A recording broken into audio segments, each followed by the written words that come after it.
Welcome to Seeking Numina, the Sacred Places podcast. I'm your host, Elise Wells, and today I'm joined by Carly Mountain, author of Descent and Rising, Women's Stories and the Embodiment of the Inanna Myth. Carly Mountain is a woman's initiatory guide, a psychotherapist, a psychosexual somatic therapist, yoga teacher, breath worker, and writer. For the last 20 years, she has worked with sacred embodiment practices. Carly stumbled across the Inanna story during her own descent to the underworld and was astonished by the symmetry it held with her own lived experience. Since then, she has devoted to working with the myth and specializes in beholding others as they traverse the depths of initiation, both in therapy, breathwork, and within courses that support women's awakening and unfolding. In 2019, Carly self-published her first poetry pamphlet. Ooh, I think that's a French word. I'm not sure. Jouissance. Yep. Jouissance, yeah. Poetry of the Deep Feminine, Descent and Rising, Women's Stories and the Embodiment of the Inanna Myth. What we're talking about today is Carly's debut nonfiction book. She lives in Sheffield, England, with her husband and 2 daughters. Welcome to Seeking Numina.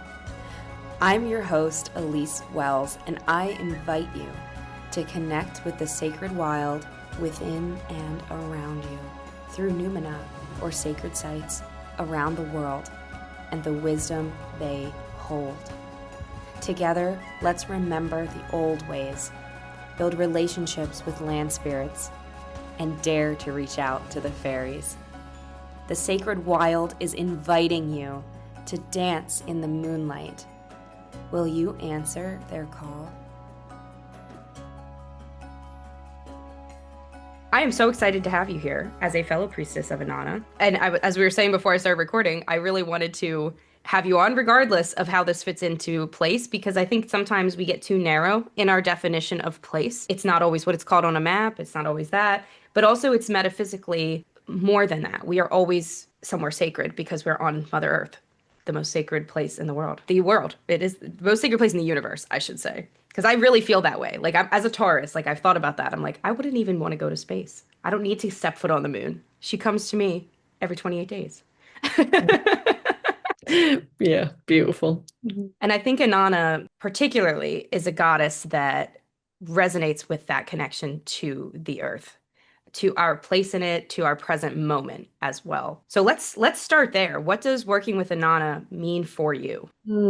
Wow, so many things. But going with the theme of place, I really feel like she brings us back down to earth. And I feel like as human beings, we have lived in such a paradigm of power over earth, and earth as a resource to just be used and not recognized as sacred, actually. And this sort of a lot of spirituality and spiritual practices have really encouraged dissociation from the earth. And even more now in our technological AI world, there's even more dissociation, this feeling that AI appears out of nowhere, when really, actually, if you dig, it actually exhausts our planet of water and is really draining on environmental resources. It's an actual environmental disaster in many ways. So I feel like our descent journeys, Inanna being a goddess that descends to the underworld, I really feel she is the medicine of that energy of descent is so desperately needed right now to bring us back down to earth, wherever that place is, to really root us into our bodies as a sacred place, and then our bodies in relationship to the earth, because obviously we cannot survive without the earth. She sustains us. We are constantly interrelating with her. So Inanna for me is a deeply relational goddess rooted in the sacred ground of the body and the body of the earth. Beautifully said. And I think that's where people, I'll do the Greek thing. It's a trope for a reason. Greeks are always like, there's a Greek word for that, but there is chthonic. We use that word and people think it means underworld, but it actually means of the earth. So when we talk about Persephone, that's the Greek, essentially the Greek equivalent of Inanna. When she goes down into the underworld, she's chthonic not because she's under in some other realm. It's not an other realm. She's within the earth. She's part of, that's why she's also the spring flowers. She's allowing that growth to come out. Where do seeds germinate? In the ground. So we really, I think because it's a word that obviously people working with chthonic deities don't have to speak Greek. So you don't always know that's really what you're saying. You're saying she's of the earth. She's not other than the earth. Underworld implies makes you think it's a separate thing. It's actually just the most earthiest place you can be. Mm, mm, for sure. And I feel like those chthonic energies are really cyclical, right? They link in and to our cyclical nature and the way that we move through the seasons. And the underworld is essentially like the winter, the autumn and winter seasons. And then, as you say, the flowering is those more spring, summer seasons. And that kind of natural cycles, all the different natural cycles that we are a part of that weave us into place as well on the inner and outer. So, yeah, I love that you bring in that aspect of it, those energies that we are part of, as you say, not separate from, not othering them, but realizing we are them. Yeah. And that's a lot of deprogramming that people have to do because most of my listeners tend to be raised in the Christian faith. And Christianity, Judaism to a much lesser extent, Islam as well, these major religions, they actually introduce hierarchy, like you said. They introduce power over. Even the concept of being a steward of the land, it makes it sound like it's a benevolence on the part of humans. Like, oh, you must take care of the earth. It's never presented as a holistic experience. It's never presented as a reciprocity. Mm. And it's so deeply rooted in people that they really don't notice that. Even to say I'm a steward of the earth, it's not an offensive statement, but it's something to be aware of. Like, what is the deeper meaning of that versus I live in reciprocity with the land, which most Mm. animists here, my listeners especially, that's what we actually strive for. We don't strive to be more powerful than nature. We strive for oneness. Thinking of Inanna's descent, how can she guide us to be more present in our place where we live? Because so often on this show, I'm taking people to new places they've never been, to sacred places far and away that they might never visit in real life. But today, I really want people to think more about how they can start viewing their world, their environment, their place as their community, as a sacred place. How can Inanna guide people within on that journey of connecting to where they are? So I have worked for a very long time, well, my whole life with embodiment practices. Essentially, I started dancing when I was very, very little, and then that kind of followed that thread. So the way I have written this book is very much from that embodiment perspective. And I used insight from a Jungian analyst called Sylvia Brinton Pereira, who suggests that the seven gates that Inanna descends down are or can be related to the seven chakra points of the body.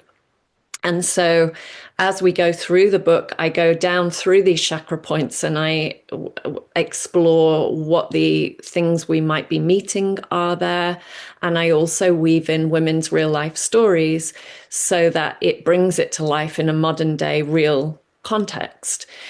And so I feel like the descent is in part the descent into the body.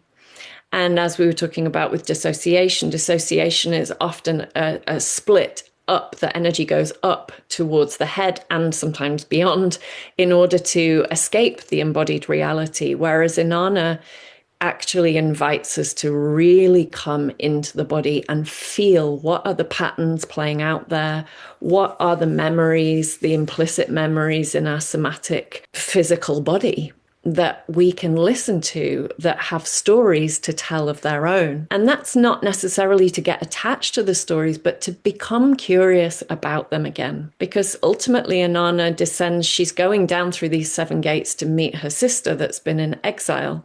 And you can think of Ereshkigal as so many different things. She can represent the earth herself.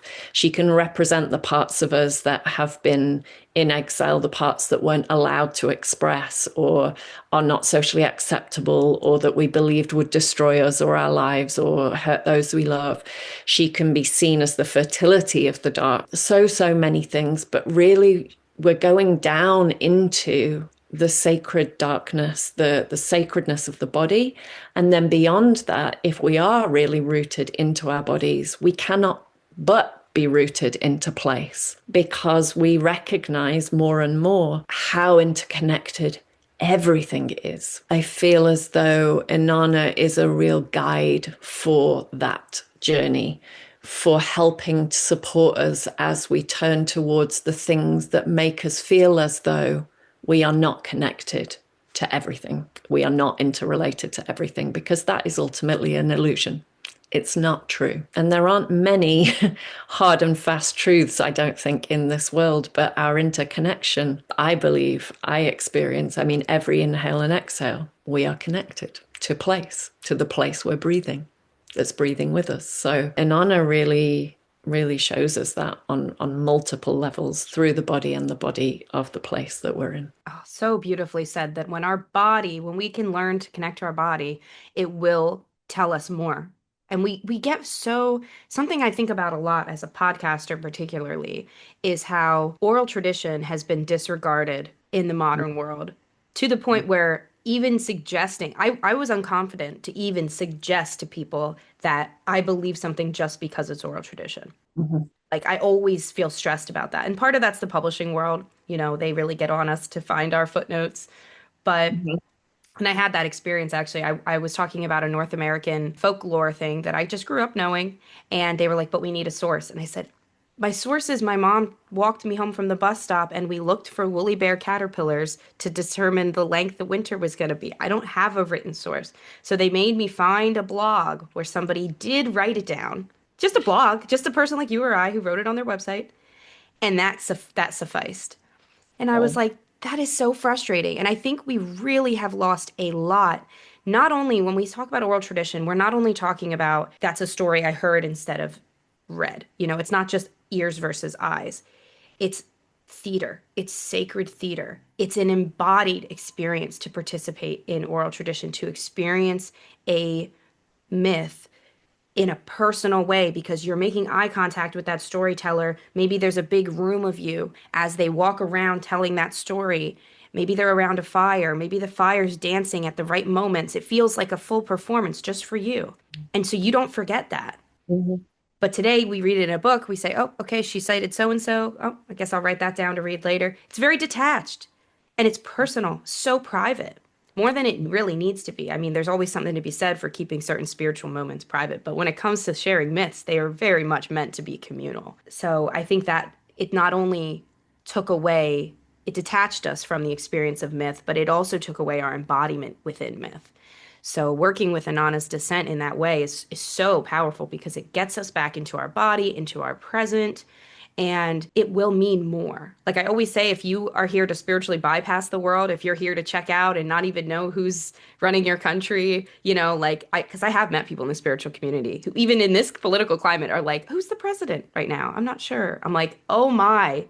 Like that is a lot of work. I always say if you're somebody who wants to be in that spiritual realm, don't even touch Inanna because she will not have it. You won't go a day. She will be pulling you into reality, into this present moment. So on that note, what do you think about that? Like how does Inanna help people who don't really want to be where they are, who really hate the state of the world?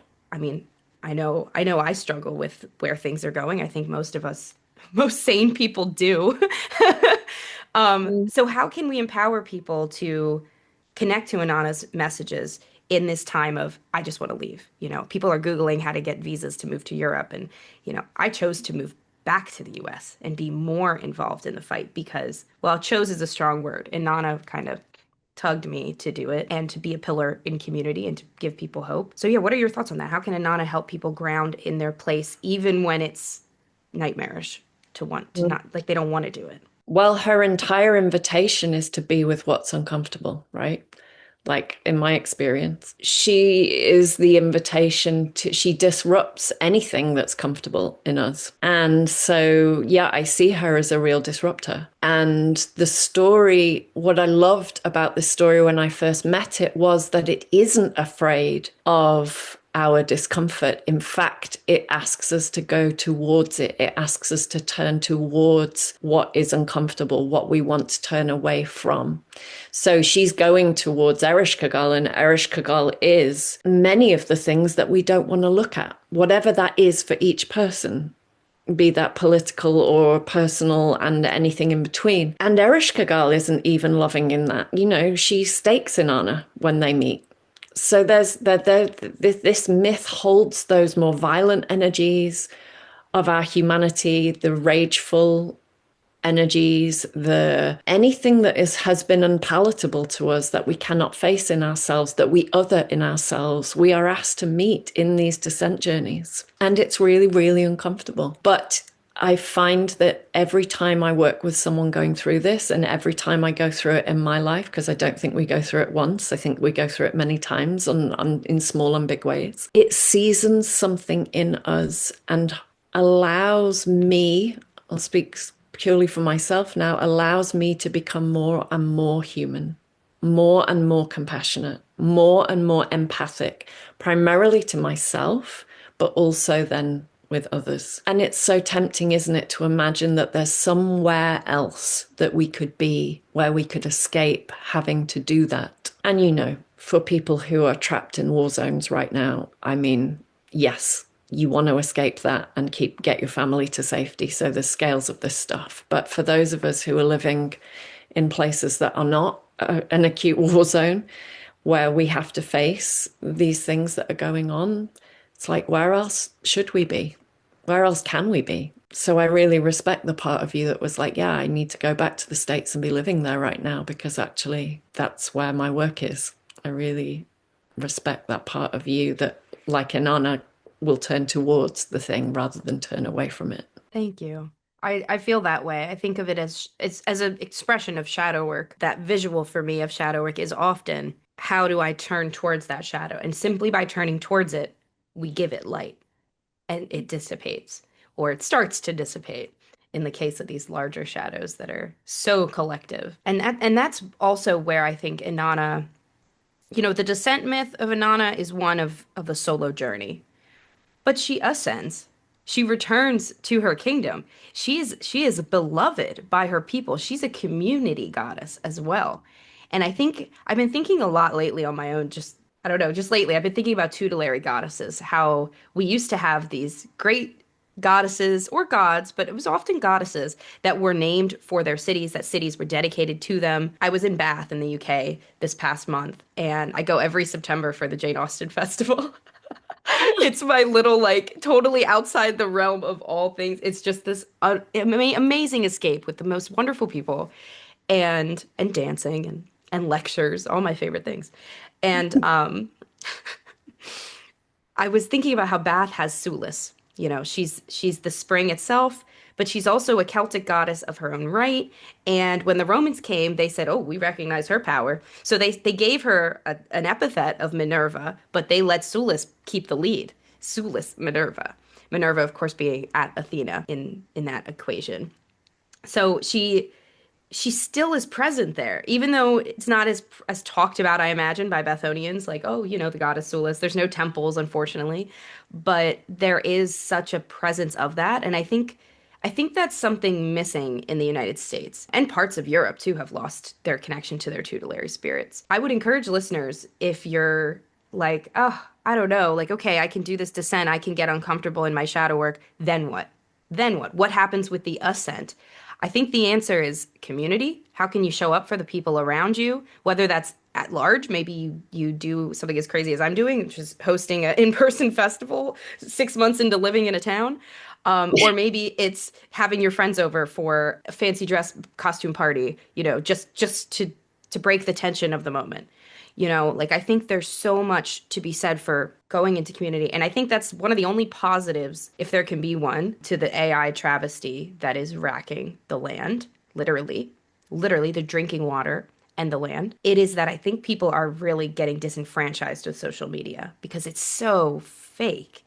Like, I think, like, even myself, professionally, I have to still be present on those platforms, but it's a slog to force myself to do it. It feels like more work than almost any other work on my plate. I'm hoping that an alternative is going to come up, and I'm hoping that alternative is more personal, more relational, more communal, whether that's in person or online spaces that are, because I understand, like, I've had students in places where I've even lived in places where it was illegal to practice any spiritual path I lived in the Middle East, where in a country where they literally had executed people with my beliefs in my time of living there. So I definitely understand that there's not always in-person places, but there are places off of social media, like scrolling is not gonna, it's not relational. There's no reciprocity. There's no connection. It can introduce you to the right people to connect to, but then you have to take it somewhere else. So that's my big thing. When you're ascending, when you've done the uncomfortable and you've faced it and you said, okay, I'm not bypassing any of this. I'm looking at it head on. Bring that positivity as you release that negativity. That positivity is going to flow up. Bring that to your people, wherever they are. Yes. Yeah.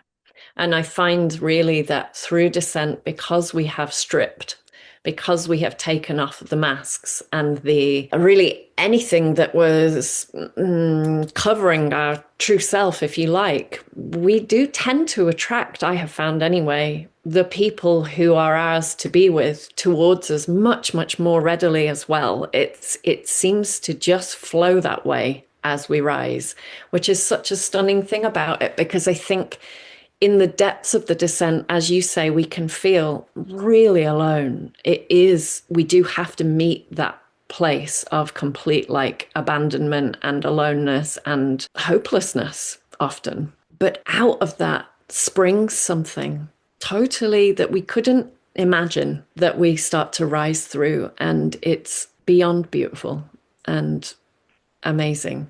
So, yeah, as you say, this is a cyclical journey. And we don't have to stay down there hanging on the hook. And if we notice we are down in the underworld hanging on the hook, I really speak to this in the book, because I think many people end up hanging on that hook for many years, not even realizing that's where they are. And once we can go, oh my gosh, I'm hanging on this hook. And actually, some of my choices are the things that are keeping me here. We can be really empowered to shift into, as you say, choice, advocacy, finding a new voice, reaching out to community, doing things that allow us to come back to life. And so, yes, Inanna asks us to turn towards very dark, difficult things, but also she is very much a goddess of aliveness and sexuality and rising and creativity. It's like out of the fertile dark comes something amazing. And I'll empower listeners on this journey too. If you're like, oh, I'm on the hook, what's ahead of that journey if I decide to get off that hook? Because that's the scary part, is the change. The ego is like, no, this is safe. It doesn't matter how bad it is. It's same, therefore it's safe. And that's never a good way to think about things, especially if you know you're unhappy. But I will say what the turning point often is, it starts at the first gate, but it's that solar plexus. Like when you really start to say, well, who do I want to be? Like that's where it can be very playful and exciting. And that happens, halfway through your journey. So it's not something where you have to wait till the end for payoff. It will start immediately with your commitment to the journey. And you will feel that turning point and be like, oh, I'm not going back on any hooks anytime soon. Yeah. Yeah. Well, thank you so much for joining me here on the Sacred Places podcast. Tell our listeners where they can learn more about you, if they would like to work with you, how they can do that. And if you have any events coming up in 2026, this is going to release towards the end of the year. Feel free to share them here. Fantastic. So you can get me at carlymountain.com. And if you sign up to my mailing list, there is a whole free set of conversations that were released when the book was released, and they're still there available for free, along with an Inanna Yoga Nidra, because I find descent journeys are exhausting. So it's a beautiful practice that can really support you to rest. I have a new book coming out in 2026 that's all about sex and pleasure. So, yeah, and I have various events and things going on all the time. So, yeah, that's the best place to find out about everything that I'm doing. Thank you so much for having me. It's been really great to meet with you. Absolutely. Likewise. This was wonderful. Thank you for seeking Numina with me today. Join me at patreon.com/Elise Wells to support this show and get access to a library of rituals, exclusive videos, meditations, and more. To learn more about my upcoming retreats, book a tarot reading, or learn with me in workshops, classes, or mentorship, visit seekingnumina.com.